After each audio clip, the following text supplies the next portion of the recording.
Bismillahirrahmanirrahim. Assalamualaikum warahmatullahi wabarakatuh. Alhamdulillahirabbil alamin. Walladzi arsala rasulahu bil huda wa dinil haqq liyudhhirahu 'ala dini kulli. Wa kafa billahi syahida. Wa asyhadu an la ilaha illallah wahdahu la syarikalah. Wa asyhadu anna Muhammadan abduhu wa rasuluh. Allahumma shalli ala Muhammad wa ala alihi wa ashabihi wa man tabi'ahum bi ihsanin ila yaumiddin. Ya ayyuhalladzina amanu taqullaha haqqa tuqatih wa la tamutunna illa wa antum muslimun wa ba'du. Wa ila astaqal hadisi kitabullah wa khairal hadyi hadi Muhammadin sallallahu alaihi wasallam. Syarrul umuri muhdatsatuha wa inna kulla muhdatsatin bid'ah wa kulla bid'atin dhalalah wa kulla dhalalatin finnar. Ayol ikhwah akramana wa ta'ala. Materi pertama insyaallah kita kaji pagi hari ini dari kitab Syarhus Sunnah, keterangan apa arti as-sunnah, apa arti sunnatur rasul. Itulah Islam. Apa itu Islam? Buku karya tulis Al-Imam Abu Muhammad Al-Hasan bin Ali bin Khalaf Al-Barbahari rahimahullahu ta'ala. Sekarang kita masuk pada poin yang ke-100. Temanya, pegangilah perkara atik. Bahasa lain, perkara antik. Artinya perkara kuno, klasik. Maknanya sempurnanya Islam di generasi pertama. Sempurnanya Islam di generasi pertama. Kesanalah ketika memahami Islam. Sempurnanya Islam di generasi pertama. Siapa generasi pertama? Tentunya Nabi SAW bersama para sahabat.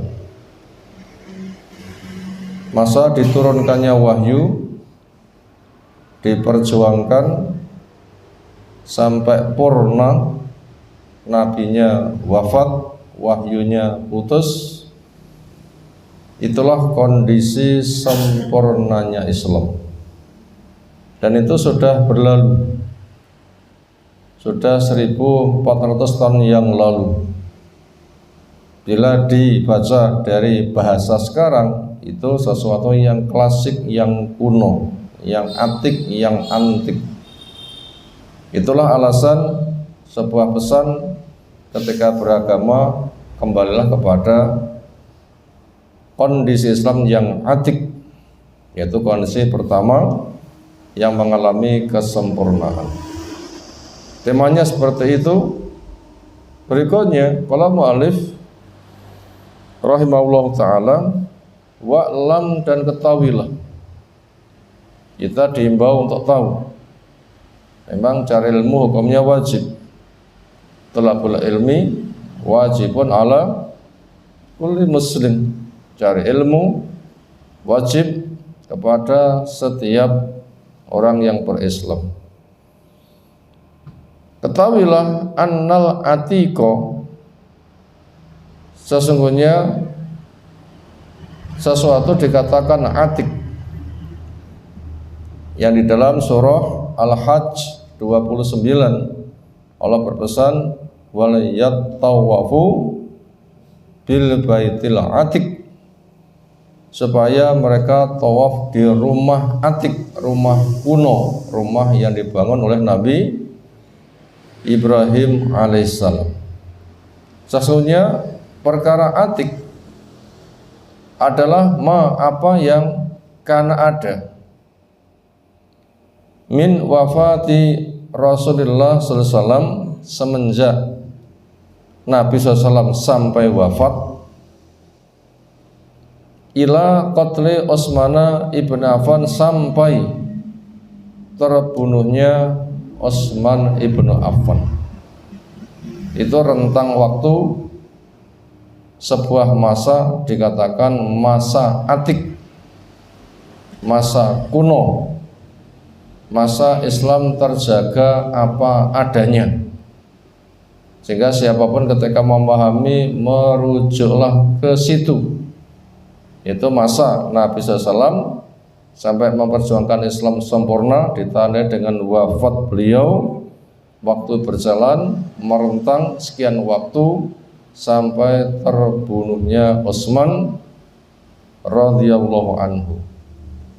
Wa kana qatluhu, adalah peristiwa adanya pembunuhan kepada Utsman radhiyallahu anhu, awalal furqati, mula pertama adanya perpecahan. Yang pesan Nabi SAW, man ya'is minkum ba'di fasayara ikhtilafan katsira. Siapa di antara kamu punya umur panjang, saya mati kamu masih hidup, nanti akan melihat perselisihan banyak sekali. Kapan perselisihan itu dikatakan resmi muncul? Terbunuhnya Utsman. Ketika Nabi SAW masih hidup, orang punya benih perselisihan langsung dimatikan dengan wahyu. Islam betul-betul terjaga dan murni. Ketika perselisihan muncul di masa Abu Bakar, bisa ditumpas tuntas, termasuk berduyunnya orang murtad, sehingga kondisi kembali terjaga murni. Ketika ada di masa Umar, luar biasa terjaganya, nggak ada yang berani berkutik. Napa basa Jawa? Renek sing wani didit tweet napa niku manane. Nggak ada yang berani bertingkah. Kemudian berganti dengan Utsman. Disitulah mulai mereka agresif, puncaknya Utsman terbunuh. Nah, dengan terbunuhnya Utsman itu yang namanya perselisihan mulai berudul koyok laron selawan. Mana nggak cari laron, ndang beruduli selawan. Artinya apa? Perselisihan bermunculan bagaikan jamur di musim hujan. Titik tolaknya perselisihan muncul marah dengan terbunuhnya Utsman. Berarti selama masa Nabi SAW sempurna berjalan di masa Abu Bakar, berlanjut dengan Umar, ditindaklanjuti dengan adanya Utsman selagi belum terbunuh, itu kondisi atik itulah. Makanya orang yang merujuk memahami Islam di rentang waktu yang itu standar Islam. Diperintahkan pegangi perkara antik. Dengan terbunuhnya Utsman, pertama kali adanya perpecahan, wa awalal ikhtilaf, dan pertama terjadi perselisihan, sehingga kelompok-kelompok yang mereka menjadi pendengki adanya Islam, mereka bermunculan merajalela. Fatakharabat al-ummatu, maka umat saling berperang. Wa tafarraqat, dan kelompok saling berpecah. Wa taba'at, dan orang beragama mengikuti at-tama'a, ketamaan, bukan kemurnian dari petunjuk, tetapi mengikuti ketamaan. Wal ahwa'a, dan mengikuti kemauan hawa nafsu. Wal maila ila dunya, dan condong kepada dunia. Itulah yang akhirnya menjadi garapan Ali, mengalami perselisihan yang luar biasa. Ternyata Ali bukan sebatas punya tugas untuk menggarap, tapi juga akhirnya terseret. Bagaimana cikal bakalnya perpecahan itu? Benihnya dimotori oleh Abdullah bin Sabah si Yahudi. Ketika punya kesempatan menuduh Nabi tidak adil, "I'dil ya Rasulullah fa innaka la ta'dil." Tapi itu bisa dimatikan. Wahyu masih turun. Kemudian benih muncul lagi ketika Nabi sentuh wafat. Orang-orang Arab rata-rata murtad. Akhirnya terselesaikan di masa Abu Bakar, utuh kembali. Di sana dimotorin Nabi palsu. Siapa namanya? Musailamah al-Kadzab. Sehingga mereka tertumpas sampai anak buahnya bersama Musailamahnya mati bersama 40.000 ketika berada di bentengnya dikepung bisa dijebol, sehingga disebut dengan Raudhatul Maut, taman kematian. Saking banyak yang mati. Berapa? Musailamah CS kalah di waktu itu jumlahnya ada 40.000. Banyak enggak? 40.000 mati. 40.000 ngen tuku permen. Banyak enggak kira-kira? Cara dengan teknik permen 40.000. Hanya itu saja banyak. 40.000 wong gimana banyaknya? Akhirnya enggak tumbuh. Kemudian akhirnya muncul lagi dengan terbunuhnya terbunuhnya Umar. Tapi itu masih terkendali, mereka masih sukses menjebol bentengnya. Tapi Islam masih terjaga. Baru ketika bentengnya jebol, akhirnya mereka sukses seolah menguasai penjuru negeri Islam dengan dihasut untuk rame-rame mengepung kepada Utsman. Maka sejak terbunuhnya Utsman, di situ fitnah merajalela yang seolah sudah tidak bisa dibendung lagi.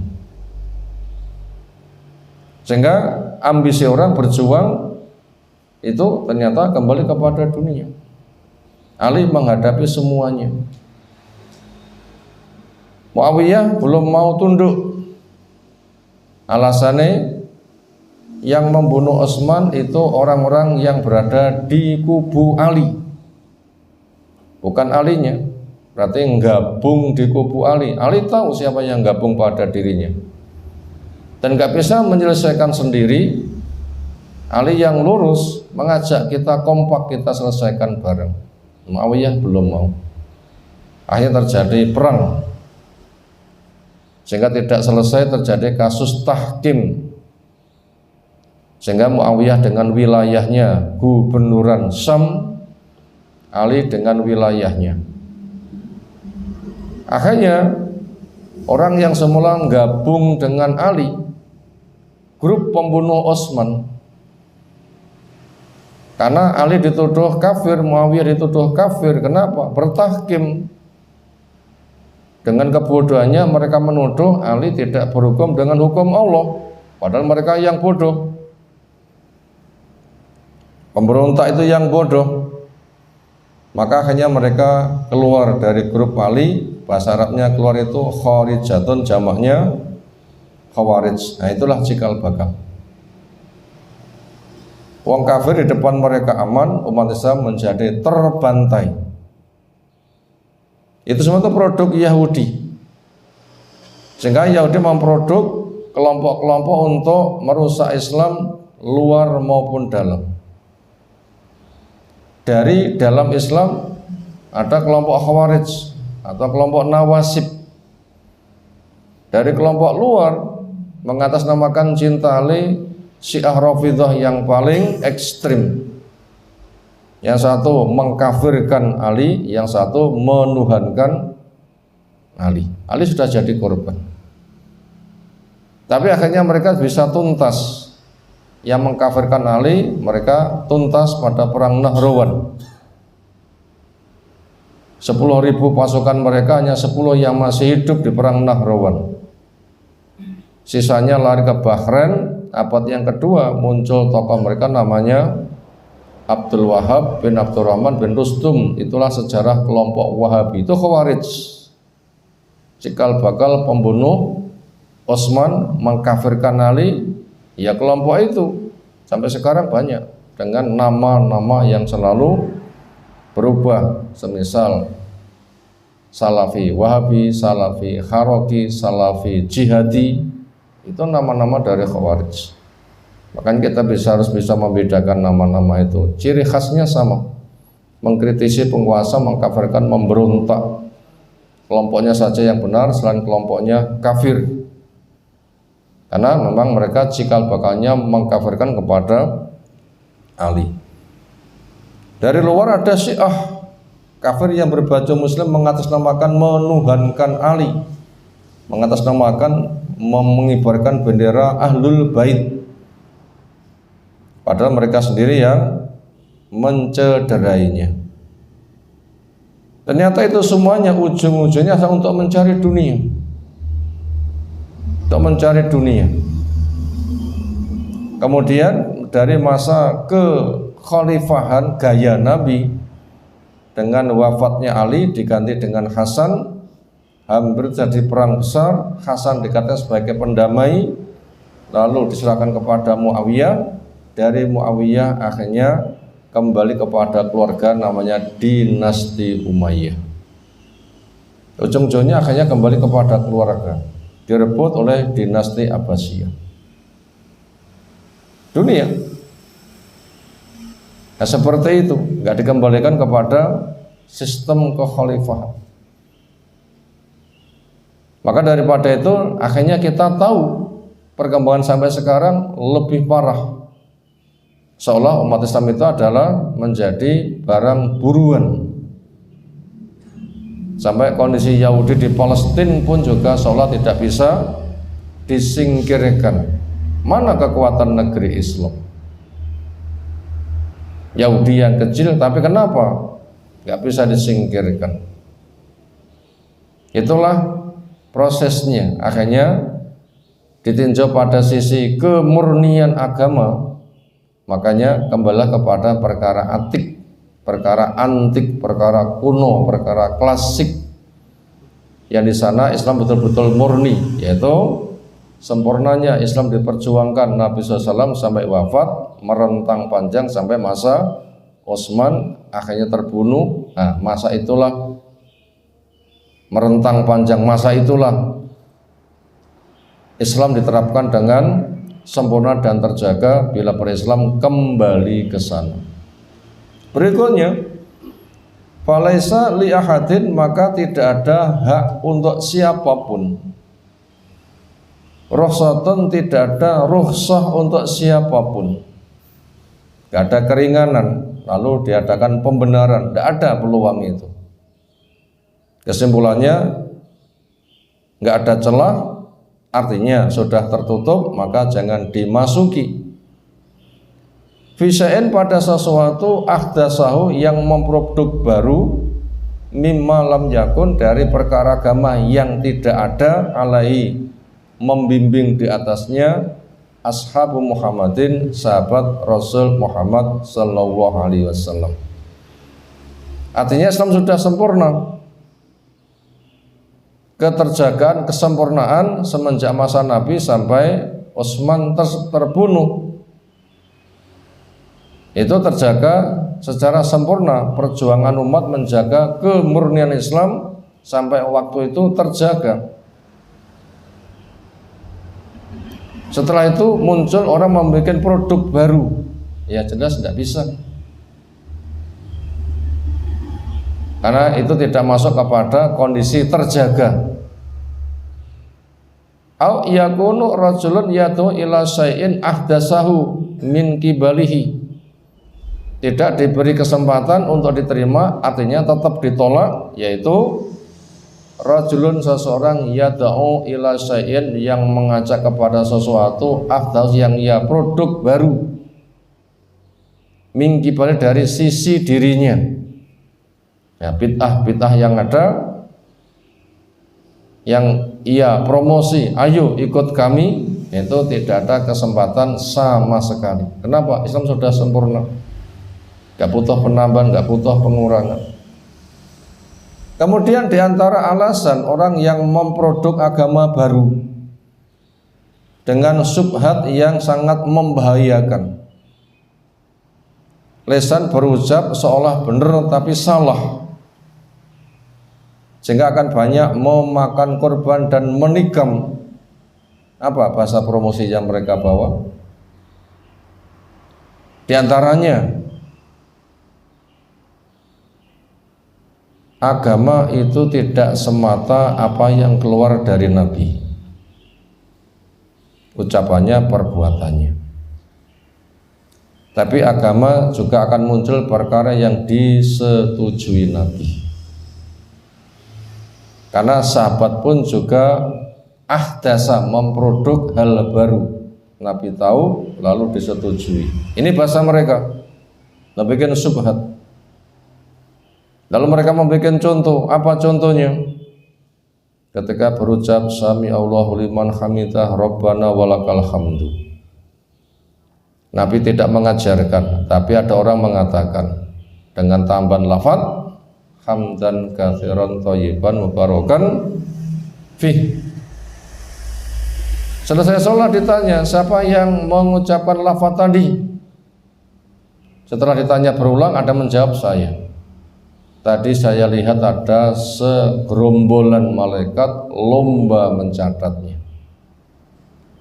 Inilah ujung tombak yang mereka pakai. Ternyata agama itu ada produk sahabat. Buktinya Nabi tanya, nggak mengajarkan, siapa yang ngomong tadi? Lalu diadakan pembenaran. Kalau begitu, kalau siapa saja itu memproduk, kita pun juga memproduk. Namanya bid'ah hasanah. Lalu mereka mengatakan, andai Nabi tahu pasti setuju. Ini bahasa yang mereka pakai. Andaikan Nabi tahu pasti setuju, karena melakukan kias, yaitu kias batil. Sebagaimana sahabat mengucapkan Nabi setuju, nah itu tunggali. Sahabat memproduk, Nabi menyetujui. Yang ini andaikan Nabi tahu, jauhkah pasti akan disetujui. Ini bahasanya mereka pakai. Inilah alasan mereka memberi nama bid'ah hasanah. Gimana menjawab syubhat itu? Jawabnya, di masa Nabi wahyu masih turun, Islam sedang berproses. Yang kedua, perbuatan sahabat dikontrol dengan wahyu. Yang ketiga, kamu mengadakan acara Islam sudah sempurna. Lalu yang keempat, disetujui Nabi itu hanya sebatas andai. Lau itu tidak ada buktinya. Ini cara membantahnya. Tapi banyak orang yang termakan dengan bahasa seperti itu, sehingga apapun kedok mereka, alasan mereka, jargon mereka yang seperti itu pasti akan tertolak. Maka dikatakan di sini ada peluang orang membuat acara seperti itu. Itu cara membantahnya dari syubhat yang ada. Au min kibali rajulin min al-bidah, atau dia mengajak sesuatu yang ia ambil dari orang yang memproduk bid'ah. Jadi orang yang memproduk bid'ah dia mempromosikan, atau orang yang mengambil dagangan dari produsen bid'ah dia mempromosikannya. Nah, keduanya sama-sama tidak boleh. Bersama yang pertama menjadi tiga hal. Berarti ada tiga langkah-langkah orang merusak. Pertama, memproduk agama yang sahabat tidak pernah melakukannya. Yang kedua, memproduk lalu mempromosikan sendiri. Lalu yang ketiga, mengambil produk bid'ah ikut menyebarkannya. Ketiga-tiganya ditolak. Maka daripada itu ketika berislam kembali kepada generasi rentang waktu sempurnanya Nabi SAW sampai wafat, sampai Utsman terbunuh. Nah, siapa yang berislam ke sana nanti akan menemukan kebenaran lebih daripada itu, maka butuh untuk dikoreksi. Bahwa kaman ahdasahu, maka nilai orang yang mengambil produk bid'ah mempromosikan itu dianggap seperti memproduk sendiri.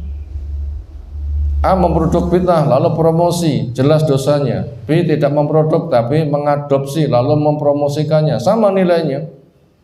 Ikut menyebarkan dianggap ikut memproduk karena ada persetujuan. Misalnya ada yang ngarang selawat nariyah lalu mempromosikannya, salah kan? Lalu ada orang lain nggak ngarang tetapi ikut mempromosikannya, itu dianggap memproduk itu. Sama-sama salah. Sekarang banyakkah orang yang tetap ikut mempromosikan selawat nariyah? Oh, terlalu banyak. Maka dia dianggap memproduk itu sendiri karena menyetujui. Itu jelas kemungkaran. Faman zama dzalika au qala bihi, maka siapa yang menganggap itu kebaikan atau ikut mempromosikan dengannya dari produk-produk bid'ah tadi, faqad radda sunnata, maka sikap itu maka dinilai dia telah menolak kepada sunnah, wa khalafa al haqqa, dan dia telah menyelisih kepada yang hak, wal jamaata, dan menyelisih jamaah, yaitu grup para sahabat yang memegang sunnah, wa baha al bid'ah. Orang seperti itu berarti memubahkan bid'ah, mestinya haramkan, ia mubahkan. Wa adharu, maka orang kayak begitu resikonya lebih membahayakan ala hadil ummah, yang berdampak rusaknya umat ini, min iblis, daripada pengrusakan iblis. Resiko pengrusakan iblis apa dampaknya? Ngujui hati dengan ta'awud, selesai kan? Dengan ta'awud selesai. A'udzubillahi minasyaitonir rajim, selesai kan? Tetapi kalau bentuknya manusia, pemikirannya iblis, penampilannya yai, nah itu yang paling banyak memakan korban. Ini yang paling banyak memakan korban. Karena mereka bajunya baju Islam, pakaiannya pakaian Islam, bahasanya bahasa Islam. Tetapi pemikirannya iblis, membuat subhat. Apalagi mereka datang membawa dana dan harta. Akhirnya banyak orang yang mendukungnya. Nah, ini korbannya lebih banyak daripada korbannya iblis. Iblis hanya ngobok-ngobok pemikiran orang yang ini, lahir batin diobok-obok semuanya. Berikutnya, solusi untuk kita semuanya yang hidup di akhir zaman. Wa man arafa ma taraka ashabul bidah, barang siapa yang mengenal perkara yang ditinggalkan oleh para pengusung bid'ah. Kalau orang itu mengejar bid'ah berarti meninggalkan sesuatu. Meninggalkan apa? Wong lek njipuk bid'ah berarti membuang sunnah. Mengambil satu bid'ah berarti membuang satu sunnah. Mengambil dua bid'ah berarti membuang dua sunnah. Mengambil 10 bid'ah berarti membuang 10 sunnah. Mengambil 1000 bid'ah berarti membuang 1000 sunnah. Nah, maka siapa yang mengenali sunnah perkara yang dibuang oleh ahli bid'ah, wa ma faraku fihi, dan dia mengenal perkara yang ahli bid'ah telah mufaraqah, meninggalkannya, fatamasakabi, maka orang tadi mengenal kepada sunnah, memegang teguh dengannya, bahwa sahibu sunnatin. Inilah tanda-tanda orang yang sunnah. Berarti sekarang kita harus tahu macam bid'ah itu apa saja yang mereka rame-rame, kemudian mereka sengaja meninggalkan sunnah. Sunnah apa yang mereka tinggalkan? Nah, apabila kita memegangi sunnah yang telah ditinggalkan oleh ahli bid'ah, inilah orang yang mendapatkan keselamatan. Contoh, orang rame-rame memproduk selawat bid'ah. Napa mawon jenenge selawat bid'ah? Arya, Tibul Qulub, Sholawat Badar. Dan silahkan sederet nama-nama yang lain itu jumlahnya umbruan. Sementara mereka meninggalkan sholawat Ibrahimiyah. Maka siapa yang memegang sholawat Ibrahimiyah yang itu ditinggalkan ahli bid'ah, yang itu ditolak oleh ahli bid'ah. Orang yang memegang kepada sholawat Ibrahimiyah itulah namanya ahlus sunnah. Silahkan akhirnya diperbanyak nanti seperti itu, termasuk sholat jenazah. Makanya orang-orang yang bid'ah itu sholatnya terlalu cepat, tetapi zikir sebelumnya yang panjang, zikir sesudahnya yang panjang. Makanya siapa yang ketika ngurus jenazah sholatnya cukup dengan 4 takbir tanpa ditambah sebelumnya, tanpa ditambah sesudahnya, terima apa adanya, ini namanya orang yang memegang kepada sunnah. Itu sudah contoh yang kedua. Nanti yang lain-lainnya banyak yang seperti itu. Itu orang yang dikatakan memegang sunnah wa sahibul jamaah, dan orang yang menjadi koncone jamaah, ya koncone para sahabat yang dipegang sama. Maka orang kayak begitu wa haqiqun ayyutaba, selayaknya untuk diikuti. Makanya ketika orang cari ilmu harus bisa membedakan mana majelis sunnah, masa majelis bid'ah. Ketika sudah tahu bid'ahnya buang, sunnahnya layak untuk diikuti. Wa ayyu ana, dan ditolong. Wa ayyu fadha, dan dijaga. Wa huwa, dan dia mimman ausabihi, orang yang telah memberikan wasiat kepadanya Rasul sallallahu alaihi wasallam. Napa wasiatnya? Alaikum bisunnati wa sunnatil khulafa arsyidin al-mahdi min ba'di. Ikuti sunnahku. Yang sunnah Nabi itu dibuang oleh ahli bid'ah, diselisih. Maka peganglah bersama sunnah khulafaur rasyidin, Abu Bakar, Umar, Utsman. Semasa itu Islam betul-betul terjaga, pegangi itu. Lalu berikutnya adalah orang yang memegangi sunnah yang dipelopori oleh Ali dan orang-orang yang semisal dengannya, pegangi itu. Ini perkara yang diwasiatkan oleh Rasul Shallallahu Alaihi Wasallam, yang itu akan selalu ada dari masa ke masa, dengan pesan Nabi, la tazalu ta'ifatun min ummati zahirul haq la yadurru man qadam hatta yatiyas sa'ah aw yatiya amrullah aw kama qala Nabi sallallahu alaihi wasallam. Tidak henti-hentinya ada sekelompok umat ini walaupun kecil yang eksis memegang sunnah Nabi sallam, yang tidak pernah bergeming hantaman, ancaman, penindasannya orang yang menindas, akan selalu ada terus sampai terjadinya hari kiamat atau pada waktu yang telah Allah tetapkan. Nah, semoga kita yang di sini termasuk memiliki tanda itu, mencukupkan dengan sunnah yang itu dibuang oleh ahli bid'ah, karena mereka semakin bid'ah mereka semakin meninggalkan sunnah. Nah, sunnah itu yang kita pegang.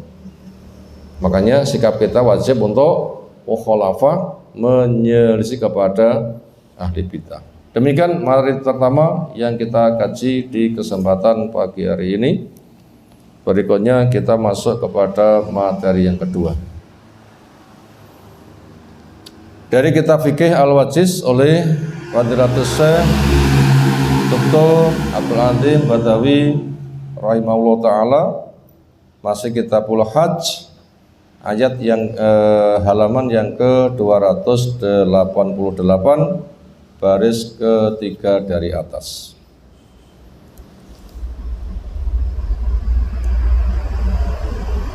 Berkaitan masih seputar macam haji untuk penduduk luar Makkah.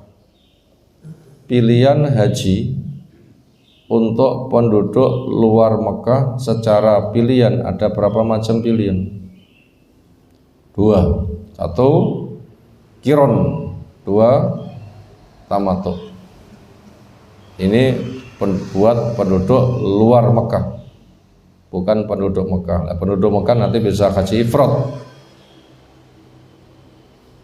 Kita sekarang berada di tempat luar Mekah, maka hajinya secara potensi subuhan ada dua pilihan. Apa dan apa? Satu, kiron. Dua, tamato. Apa itu kiron? Sejak dari rumah sudah membawa binatang yang disembelih tanggal 10. Untuk kita repot badan? Repot. Gak usah pilih haji apa? Kiron. Akhirnya pilihannya satu-satunya. Apa itu? Tamattu. Apa itu haji tamattu? Berangkat dari rumah tidak usah membawa binatang. Binatangnya nanti saja beli di tanggal 10. Mampir ke pasar beli sembelih, tidak perlu dimasak pisan, disotokohkan. Itu hajinya haji tamattu. Dan itu paling mudah karena ada waktu jeda. Setelah berangkat dari mikot mengatakan labbaika Allahumma bi umratin sepanjang jalan talbiyah, lalu tawaf 7 kali putaran, sholat 2 rakaat, sa'i Safa Marwah 7 kali, longgar. Pantangan habis, nanti tanggal 8 mulai lagi. Makanya ketika selesai tawaf kudum tanggal 3 Dzulhijjah, maka bisa puasa 3 hari. Nanti yang 7 hari ketika sudah pulang. Tapi bila datangnya mepet, mendekati tanggal 8 nggak bisa puasa 3 hari, nanti puasa 3 hari bisa dikerjakan di hari tasyrik. Kasusnya seperti itu. Itu haji tamattu. Sekarang kita lihat kondisi proses pengajaran haji. Qadima Aliyun minal Yaman, Ali datang dari Yaman. Bibut ini Nabi membawa binatang kurbannya Nabi SAW. Berarti Ali ditugasi kono budal yang Yaman untuk belanja binatang yang disembelih nanti.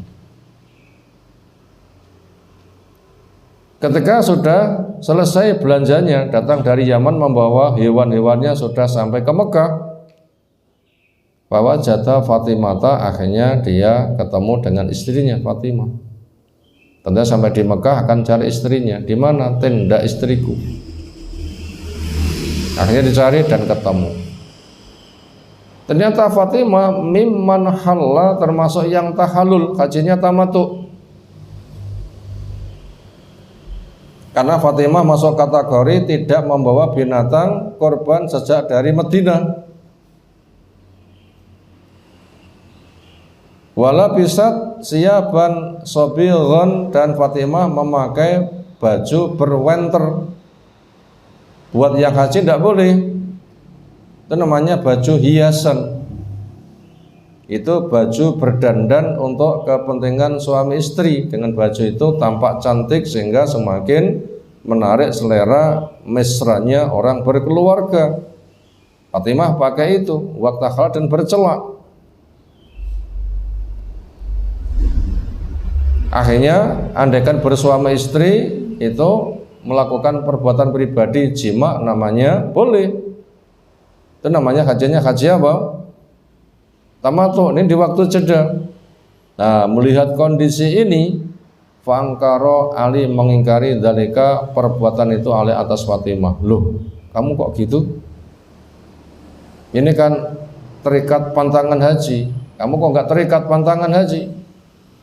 Fakulat, alasan dari Fatimah, inna abi amaroni bihadza. Sesungguhnya bapakku memerintahkan begitu. Saya bukan orang yang melanggar, tapi memang bapakku memerintahkan begitu. Ini alasannya hadis dari Nabi. Dengan bahasa bapakku memerintahkan begitu. Qala, perawi cerita, fakana Aliun, maka Ali yaqulu bil Iraq, mengatakan talbiyahnya di Irak sana. Karena berangkatnya lewat jalur yang berbeda. Kalau ke Mekah lewat mana, Ali ke Yaman itu lewat Irak. Beda jalan. Melihat kondisi ini, jawaban dari Fatimah, apa kata Ali? Fa dhahabtu, maka saya berangkat ila Rasulullah untuk menjumpai Rasul sallallahu muharisan, untuk memprotes. ala Fatimata terhadap Fatimah lilladzi sunat terhadap apa yang ia perbuat.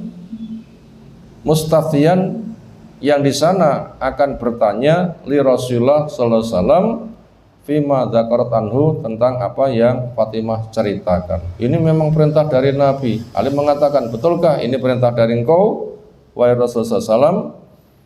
Fa akhbartu anni angkartu, di antara laporan Ali, saya ingkar perbuatan Fatimah. Dalika dengan berdandannya dia alaitas dirinya. Apa jawaban Nabi SAW? Sodakot. Betul si Fatimah, betul si Fatimah. Itu memang saya memerintahkan. Karena dia datang tidak mau binatang korban, maka hajinya haji tamattu, maka sekarang waktu jeda boleh bersolek. Madza qulta khina faradtal hajjah. Sekarang Nabi tanya balik, apa yang kamu katakan ketika kamu menetapkan untuk haji? Kamu berangkat dari mikot, ihlalmu pakai kata apa? Labbaika Allahumma bi umratin atau labbaika Allahumma bi hajjin. Bila kamu mengatakan labbaika Allahumma bi umratin, berarti hajimu haji tamattu. Tapi bila kamu mengatakan labbaika Allahumma bi hajjin, berarti hajimu haji qiron. Maknanya begitu. Kalau perawi cerita, qultu Ali mengatakan, Allahumma inni uhilu bima ahala bi rasuluka. Ya Allah, saya berihlal sebagaimana Rasulmu berihlal. Apa ihlalnya Nabi?